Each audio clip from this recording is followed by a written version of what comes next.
mangungutosan ni Kristo, mag-ibigan sana kayo, katulad ng pag-ibig ko. Alleluia, alleluia.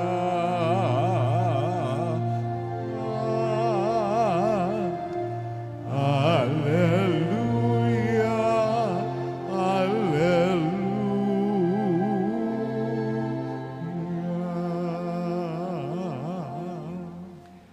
Sumainyo ang Panginoon. At sumaiyo rin. Ang mabuting balita ng Panginoon ayon kay San Mateo. Papuri sa iyo, Panginoon.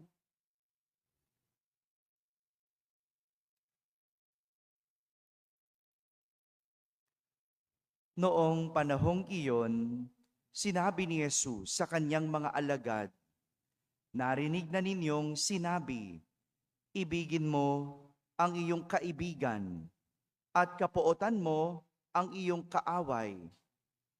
Ngunit ito naman ang sabi ko, ibigin ninyo ang inyong mga kaaway at idalangin ninyo ang mga umuusig sa inyo, upang kayo'y maging tunay na anak ng inyong amang nasa langit. Sapagkat pinasisikat niya ang araw sa masasama at sa mabubuti, at pinapapatak niya ang ulan sa mga banal at sa mga makasalanan. Kung ang umiibig sa inyo, ang siya lamang ninyong iibigin, ano pang gantimpala ang inyong hihintayin? Hindi ba't ginagawa rin ito ng mga publikano? At kung ang binabati lamang ninyo ay ang inyong mga kapatid, ano ang nagawa ninyong higit kaysa iba? Ginagawa rin iyon ng mga hentil. Kaya dapat kayong maging ganap gaya ng inyong amang nasa langit." Mga kapatid, ang mabuting balita ng Panginoon. Pinupuri ka namin, Panginoong Hesukristo. Umupo ang lahat at makinig sa homilya. Magandang umaga po sa inyong lahat. Magandang umaga sa mga nasa barangay, sa mga nasa tahanan at nasa abroad na nagsisimabaya online. Kasama kayo sa aming banal na pagdiriwang dito sa ating parokya. Ituloy natin yung kwento ni Nabat mula kahapon. Balikan natin ng kaunti. Ano ba ang nangyari kay Nabat kahapon? Ipinapatay siya ng asawa ni Haring Akab. Sino yon? Si Reyna Jezebel. Ipinapatay kasi gusto ng hari mapunta sa kanya ang ubasan, ang lupain ni Nabat. Ngunit ayaw ni Nabat ibigay. Ayaw niyang ibenta kasi mana ito mula sa kanyang mga ninuno. Mana. Pinahahalagahan iyon ni Nabat. Kaya ayaw niyang ibenta. At dahil gusto ng reyna na mapasaya ang kanyang asawa, pinapatay niya si Nabat. At sa huli, napunta sa hari ang ubasan.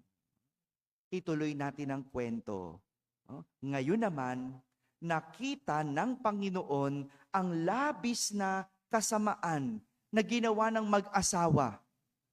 Biruin mo, mamamatay tao na, magnanakaw pa. Talaga yung pagpatay at pagnanakaw, talagang magkapamilya yung dalawa na yan eh. No? Kung hindi mag-asawa, mag-ama. No? Di ba? May kilala ba kayong ganyan? No? Ako meron. Wala kang kilala, nanay? Na magkapamilya, mamamatay tao, magnanakaw, wala kang kilala? Hello? Wala kang kilala? Hindi, ito si Haring Akab. at saka si Reyna Jezebel. Oh, di ba? Kilala mo na, pinakilala ko nga sa iyo eh, no? Kilala natin magkapamilya yan eh, no? Yang mamamatay tao na yan, tsaka magnanakaw na yan, laging magkasama yan, no? Nakita ng Panginoon ang labis na kasamaan ng mag-asawang ito. Kaya naman, ipinadala si Elias sa mag-asawa na ito para sabihin na sila ay parurusahan ng Diyos. Parurusahan sa ginawa ng mag-asawang ito.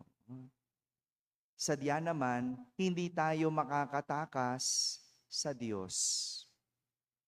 Pagdating sa kasalanan, kahit pa pinakatago-tago natin, walang palalampasin at tayo ay pagbabayarin. Ngunit, dahil natakot ang hari sa kaparusahan ng Panginoon, abay, bakit hindi siya matatakot? Nung sinabihan siya ni Elias, naalala niyo yung kwento nung isang linggo? Nung sinabihan na magkakaroon ng tagtuyot, hindi naniwala itong si Haring Akab. Ano nangyari? Nagkaroon ng tagtuyot. Ngayon, naniwala na siya. Naniwala na siya sa lahat ng sinabi ni Elias. Naalala niyo yung kwento last week? Di ba? Si Elias, minority versus majority. Sino yung majority? 450 na mga propeta na kinalaban. Neto ni Elias, pinatunayan na totoo ang kanyang Panginoon. Sino ba namang hindi matatakot sa sasabihin ni Elias? No? Kaya itong si Haring Akab, anong ginawa? Nagdamit ng sako at nag-ayuno. Bilang pagpapakita na siya ay nagsisisi. Takot pala, no? Takot pala sa kaparusahan. Itong mamamatay tao na to at magnanakaw, no? Kaya sa huli, nagsisi. Dahil dito, nahabag at naawa ang Diyos. Pinatawad ang kasalanan ng hari at hindi na tinuloy ang parusa. Ngunit, di pa tapos. Sabi ng Panginoon, pagkamatay niya, parurusahan ko ang kanyang angkan. Dito natin makikita na ang ating mga kasalanan, ating mga kasamaan at mga kapabayaan ay maaaring mapatawad. Ngunit may kahaharaping kahirapan ang susunod nating angkan. Kaya bago gumawa ng kasalanan, pag-isipan. Gaya na lang ng pangangalunya at pangangaliwa, hindi ba? Maring mapatawad ka kapag nagkumpisal ka. Maring magsisi ka. Pero, ang maaapektuhan ay ang iyong pamilya. Di ba? Ikaw yung nagloko, sino magdadala? Ang mga anak. Sino nasaktan? Ang iyong asawa. Ganyan eh. Ang pagnanakaw, maring mapatawad ka, pero ang magdadala ng kahihiyan ay ang iyong angkan. Mapapatawad ka, pero yung mga taong nakakaalam, ano sasabihin? Ay, mula yan sa pamilya ng magnanakaw. Diba? Hindi naman ikaw yung gumawa ng kasalanan, maaaring yung tatay mo, maaaring yung nanay mo, pero sino magdadala ng kahirapan? Ang anak. Kahit na yung simpleng kapabayaan ng pag-aaral, sino mga hindi nag-aral dito? Diba? Yung hindi ka nag-aral, mapapatawad ka ng magulang mo, pero ang magdadala ng kahirapan ay ang susunod mong lahi. Hindi ka nag-aral, walang trabaho, kaya mahirap ang buhay. Tas nag-anak ka pa. Sinong nahihirapan ngayon? Yung mga anak. Kasi hindi nag-aral hindi nagsikap. Kaya nga may nabasa ako, It takes 2 generations bago mo mabago ang buhay mo. 2 generations. Ano ibig sabihin ng 2 generations? Kung gusto mong mabago ang pamilya mo, ang buhay ng pamilya mo, simulan mo ngayon. Mag-aral ka mabuti, magsikap, magtiyaga, magpakayaman. Mababago buhay ng anak mo, pero hindi natatapos dyan. Kailangan yung anak mo magsikap, mag-aral mabuti, magtiyaga, para yung anak niya mababagong buhay. Doon pa lang magsisimula ang lahat ng yon. Grabe, no? Ganun talaga. Pero kung nagpakasasa yung anak mo, kahit ginalingan mo ngayon, ulit-ulit. Naintindihan niyo yon? It takes 2 generations bago mabago ang buhay ng pamilya mo. Kaya kung gusto mo mabago ang buhay, simulan mo ngayon. Galingan mo ngayon. Tapos ipasa mo sa anak mo. Tapos yung anak mo, gagalingan din. Magsusumikap din. Ipapasa sa magiging anak niya. Ano mo na yon? Apo. 'Di ba? Para mabago ang buhay ng angkan. Ganyan. Yung mga simpleng kapabayaan natin, kasalanan, mapapasa sa susunod na lahi. Ang mapapahirapan ay ang ating angkan. Kaya naman sa ating ebanghelyo, tinuturuan tayo ni Jesus na maging ganap, gaya ng ating amang nasa langit. Sabihin nyo nga po, ganap. Sa Ingles, perfect. Sa Ingles. Tinutukoy ni Jesus dito, yung pagiging perfect o ganap, hindi yung pagiging walang sala. Hindi yon. Sabi natin, Father, pwede ba tayo maging perfect? Hindi yon. Hindi ibig sabihin walang sala. Hindi. Ang pagiging ganap o perfect ay yung pagpili kung ano ang kaibig-ibig gawin sa mga sitwasyong nakakagalit at nakakainis. Yun. Yun ang pagiging ganap. Yung galit ka na, inis ka na, pero pipiliin mo pa rin kung ano ang kaibig-ibig gawin. Gaya na lang ng pananalangin para sa kaaway. Sa halip na awayin, ano sabi? Ipanalangin. Pagdasal mo na lang. O kaya, sa halip na isnabin, hindi pansinin ang kaaway, ano sabi?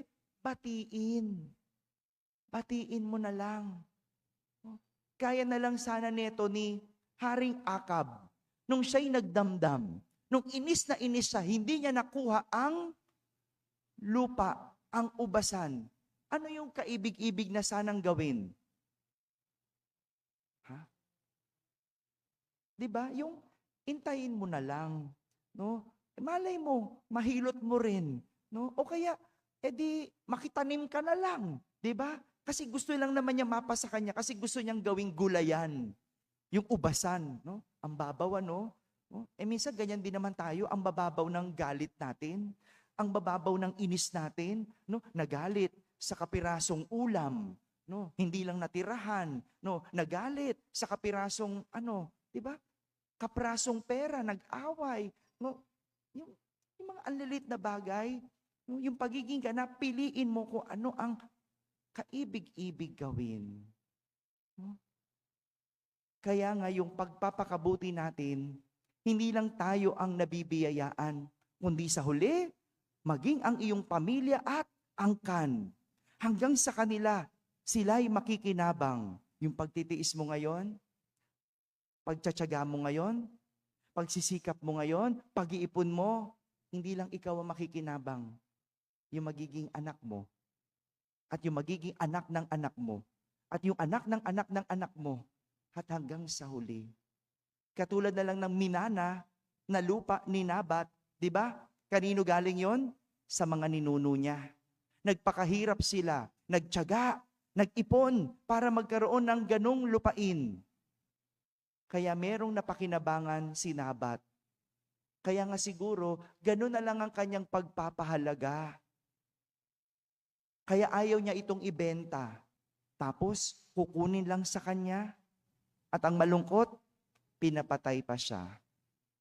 Mga kapatid, pag-ingatan ang paggawa ng kasalanan at kasamaan dahil makakaiwas ka man sa kaparusahan, pero hindi ang iyong angkan. Dahil sila ang siguradong maaapektuhan at mahihirapan. Amen? Amen.